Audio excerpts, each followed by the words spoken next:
Assalamualaikum warahmatullahi wabarakatuh. Halo semuanya, selamat datang di video tutorial pembelajaran mata kuliah Teori Otomata. Perkenalkan, kami dari kelompok 7. Dalam video ini kami akan membahas topik 1, yaitu tentang konsep dasar teori bahasa, hierarki Chomsky, dan fitness state automata. Di sini kita beranggota 3 orang, yaitu yang pertama ada Najwa Safa dengan NIM akhir 371. Yang kedua ada Faruk Gusmo dengan NIM akhir 337. Yang terakhir sendiri ada saya, Fandi Ahmad dengan NIM akhir 283.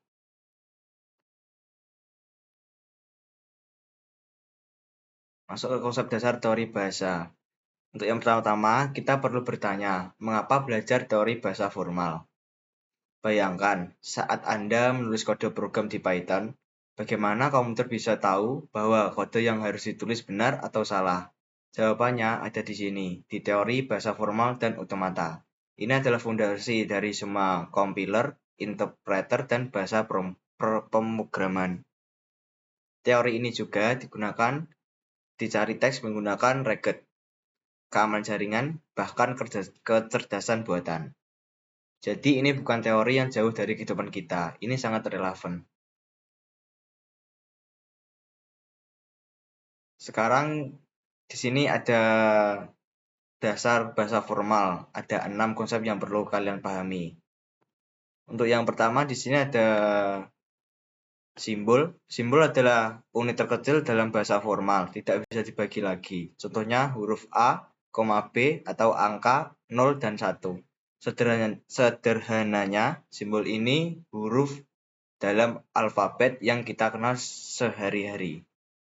Yang kedua ada alfabet. Alfabet dilambangkan dengan huruf Yunani sigma, adalah himpunan berhingga dari simbol-simbol.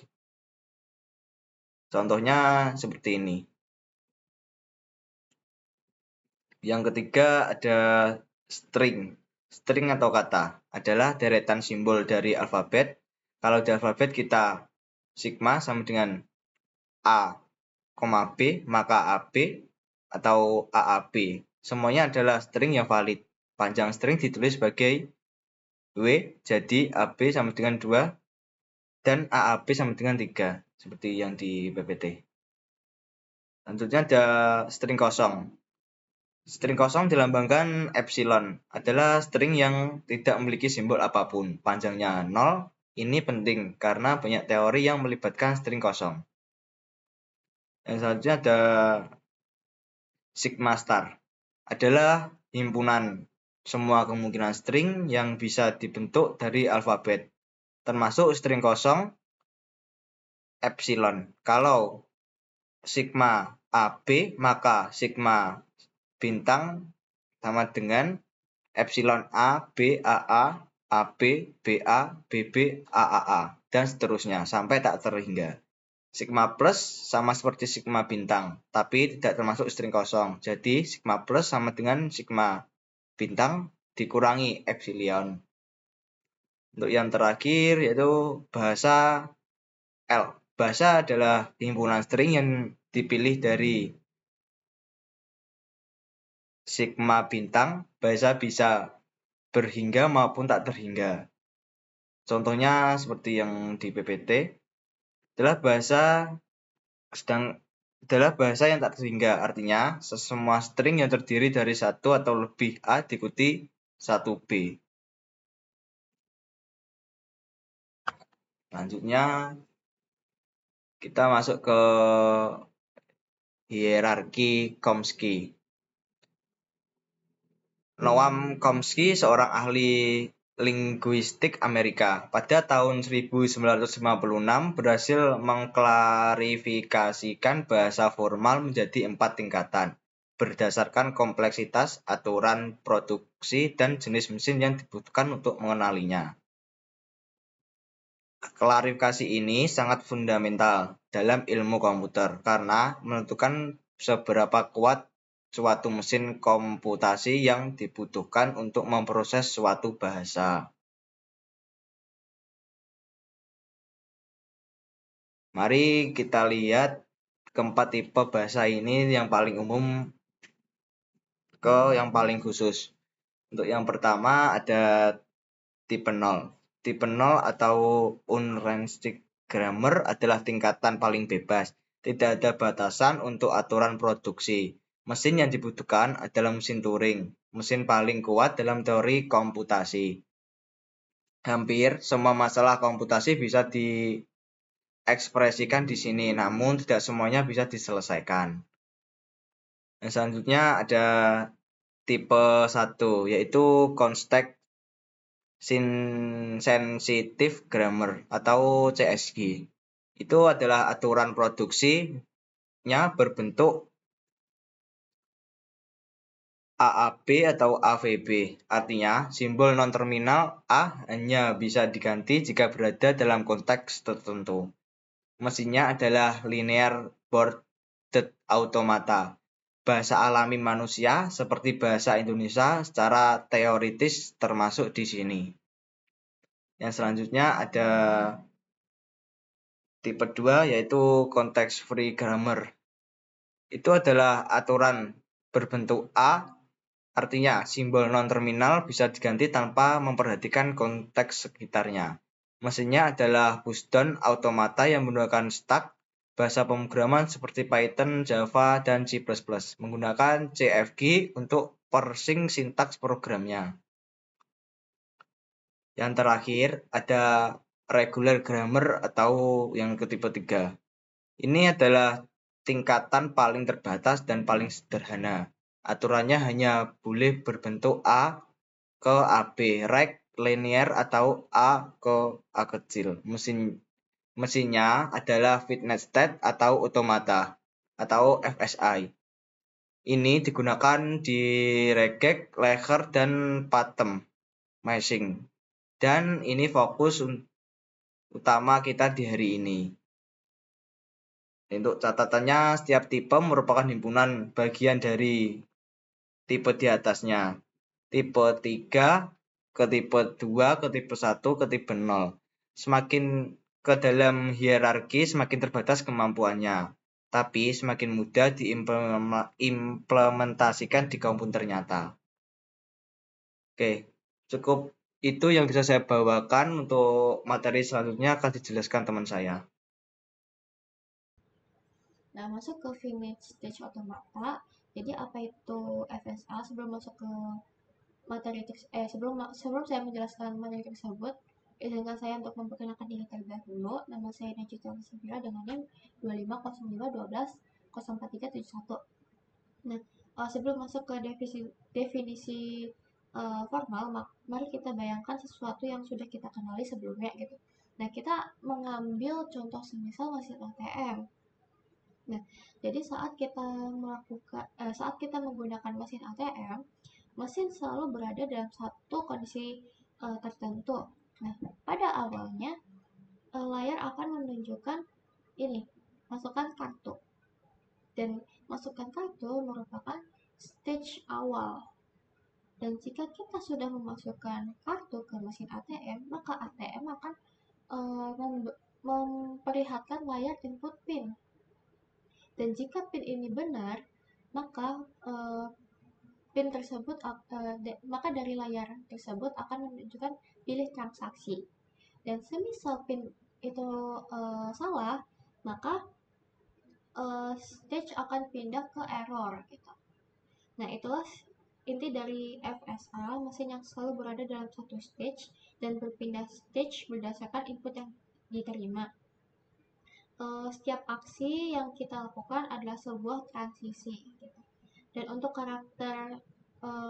karakteristik utama dari FSA itu meliputi memori terbatas, hanya ingat state saat ini, membaca tidak menyimpan histori, input bisa ke kiri atau ke kanan, dan setiap simbol menyebabkan transisi, dan hasil akhir selalu memiliki dua pilihan, yaitu diterima atau ditolak. Nah, jadi FSA itu merupakan model komputasi abstrak yang menggambarkan sistem yang dapat berada dalam salah satu dari sejumlah stage terbatas dan berpindah dari satu stage ke stage lain berdasarkan input yang diterima.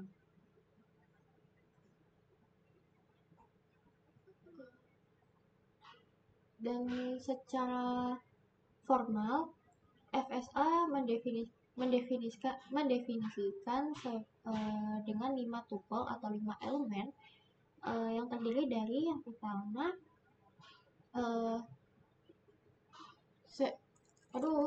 bulat gue komponen atau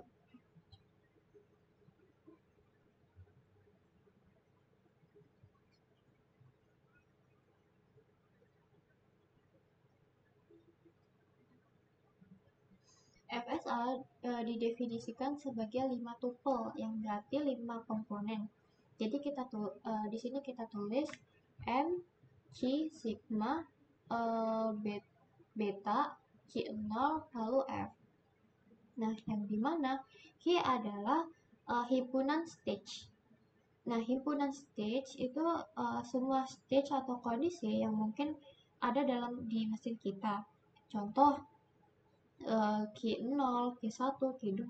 Jadi setiap stage mewakili satu kondisi atau situasi tertentu dalam proses pembacaan string. Untuk yang kedua itu ada alfabet input yang dimana bacanya tuh sigma gitu. Nah, sigma ini merupakan himpunan simbol-simbol yang bisa dibaca oleh mesin. Contohnya sigma AB gitu. Mesin hanya bisa memproses simbol yang ada pada alfabet ini. Dan untuk yang selanjutnya ada fitur transisi atau dibaca dengan delta. Jadi fungsi transisi tujuannya untuk aturan perpindahan stage. Nah, formatnya itu beta stage sekarang, simbol yang telah dibaca sama dengan stage berikutnya. Bentar.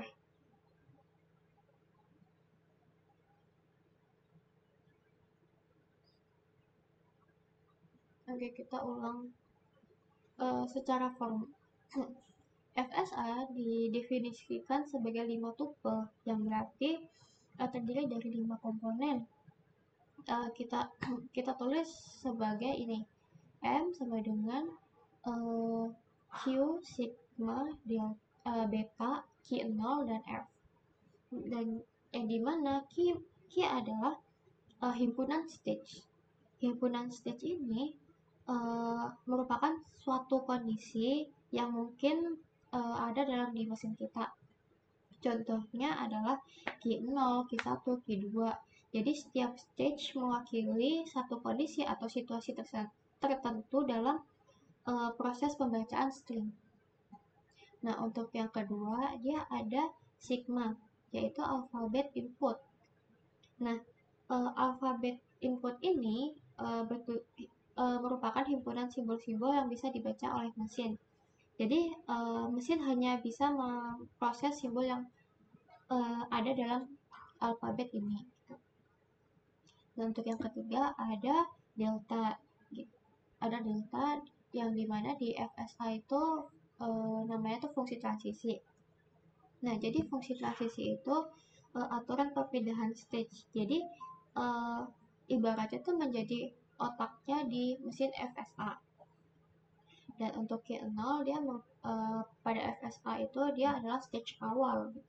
Yang dimana stage yang dimana mesin mulai bekerja ketika menerima input. Nah, harus merupakan anggota dari key. Dalam diagram biasanya ditandai dengan anak panah gitu. Anak panah dari luar menuju stage ini gitu. Dan untuk yang terakhir itu adalah F. Jadi F itu dibaca stage akhir gitu. Jadi F itu merupakan stage akhir atau accept stage. Jadi jika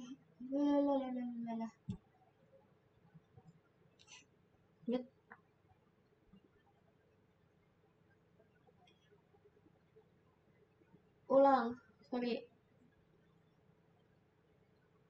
Nah, masuk ke komponen utama FSA. Jadi FSA didefinisikan sebagai 5 tuple yang berarti terdiri dari 5 komponen. Jadi kita tulis dengan M, Q, sigma, beta, Q0, dan F. Nah, untuk yang pertama itu adalah Q gitu. Di FSA itu bilangnya himpunan stage. Jadi himpunan stage atau kondisi yang mungkin ada dalam mesin kita. Jadi contohnya itu dia ada Q0, Q1, Q2. Setiap state mewakili satu kondisi situasi tertentu dalam proses pembacaan string. Dan yang kedua dia ada sigma atau bisa dibilang dengan alfabet input, yang dimana himpunan simbol-simbol yang bisa dibaca oleh mesin. Jadi mesin hanya bisa memproses simbol yang ada pada alfabet ini gitu. Dan untuk yang ketiga dia ada delta. Jadi dia itu fungsinya sebagai aturan perpindahan stage. Jadi bisa dibilang delta itu fungsinya sebagai otak dari mesin FSA gitu, FSA. Dan untuk Q0 dia adalah stage awal yang mana mesin mulai bekerja ketika menerima input harus berupa anggota dari Q. Jadi dalam diagram biasanya ditandai dengan anak panah dari luar yang menuju stage ini. Dan terakhir dia ada F, yang dimana himpunan stage akhir atau accept stage. Jika setelah seluruh input dibaca oleh mesin, maka string tersebut diterima. Dan F harus merupakan himpunan bagian dari Q. Dalam diagram ditandai dengan lingkaran ganda.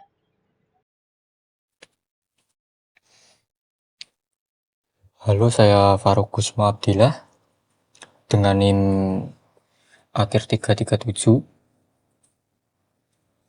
Di sini saya akan melanjutkan mensimulasikan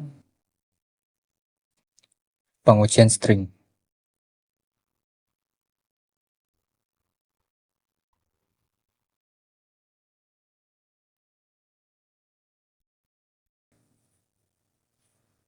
Di sini saya akan mencontohkan dua contoh string.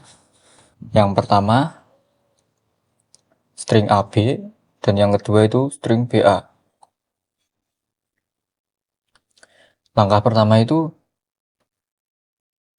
mesin dimulai dari Q0 yang dimana ini adalah state awal dengan ditandai arah panah. Lalu yang kedua ini mesin membaca karakter pertama, yang dimana karakter pertamanya ini adalah A. Kita lihat aturan transisi Q0A sama dengan Q0. Artinya Q0 membaca A, artinya Q0 ini membaca A dan akan tetap ke Q0. Ini yang disebut dengan safe loop. Lalu yang ketiga, ini mesin membaca karakter berikutnya, yaitu B. Untuk aturan transisinya itu Q0B sama dengan Q1. Mesin berpindah ke Q1. Yang keempat itu string sudah habis karena dari Q0A ke Q0 lalu Q0B ke Q1. Maka mesin berhenti di Q1 yang merupakan di sini adalah state akhir atau finish state. Maka string AB diterima. Sekarang kita coba contoh string yang kedua, yaitu string BA. Mulai dari Q0 ini membaca B, maka pindah ke Q1. Lalu Q1 ini membaca A, maka Q1A ke Q0. Balik ke Q0. Dan string habis di Q0, yang dimana Q0 ini bukan finish state, melainkan state awal. maka string BA dari Q0 ke Q1 lalu Q1 ke Q0 lagi, maka string BA ini ditolak. Kenapa ditolak? Karena string BA tidak diakhiri dengan B, yang dimana string berakhiran dengan B itu maka diterima.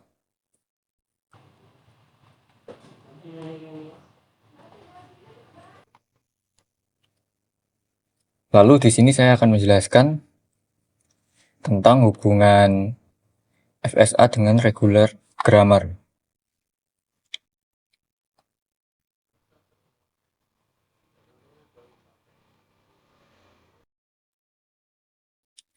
FSA dan regular grammar itu ekuivalen. Kata ekuivalen di sini artinya setara dengan kekuatan ekspresif. Setiap FSA bisa dikonversi menjadi aturan produksi regular grammar dan sebaliknya. Setiap regular grammar bisa dimodelkan sebagai FSA. Ini bukan kebetulan, ini adalah hasil buktian matematis yang sangat fundamental dalam teori otomata. Dan kita akan lihat kenapa itu bisa terjadi.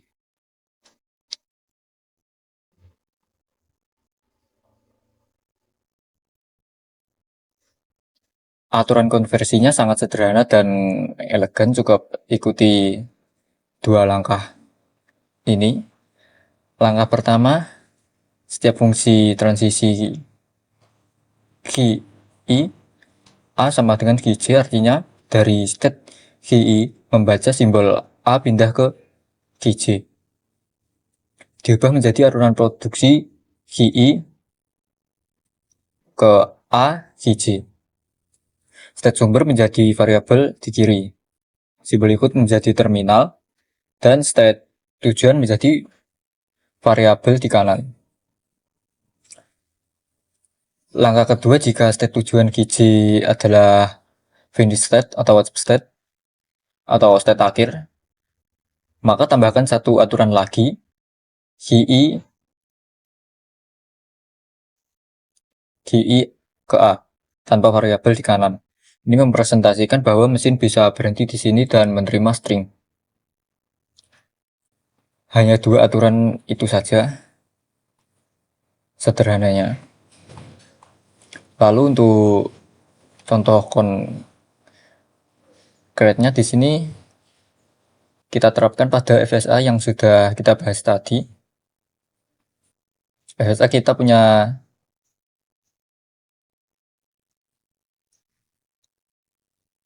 di sini saya akan memberikan FSA yang punya 3 state. Jadi Q0 sebagai state awal, Q1 sebagai state perantara, dan Q2 sebagai finish state. Transisi pertama itu Q0A sama dengan Q1. Ini menghasilkan aturan produksi Q0A Q1. Q1 ini bukan finish state, jadi belum berakhir. Lalu ke transisi kedua ini Q1 B sama dengan Q2. Dan karena Q2 adalah finish state, kita dapat dua aturan, Q1B, Q2, dan Q1B.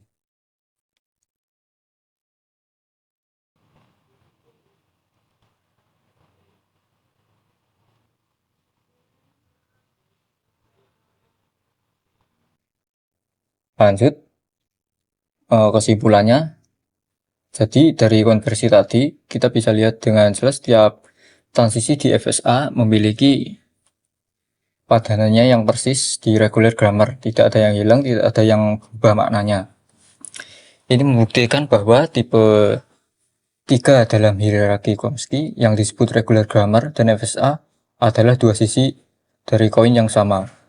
Mereka adalah dua cara yang berbeda untuk mempresentasikan hal yang sama atau regular language.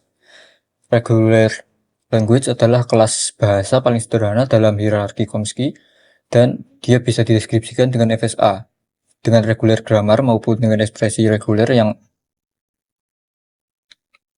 kita bahas di topik 6 tadi. yang topik sebelumnya. Pemahaman ini penting karena menjadi jembatan antara model mesin, yaitu FSA, dengan model bahasa formal, yaitu grammar. Keduanya berbicara tentang hal yang sama dengan bahasa yang berbeda.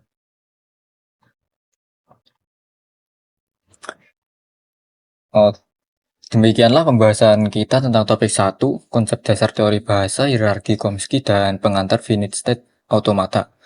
Semoga penjelasan dari kami bisa memberikan pemahaman yang baik tentang konsep-konsep fundamental ini yang akan terus digunakan sepanjang perkuliahan teori automata. Jika ada pertanyaan, silakan ketik di komentar saja. Terima kasih sudah menyimak. Wassalamualaikum warahmatullahi wabarakatuh.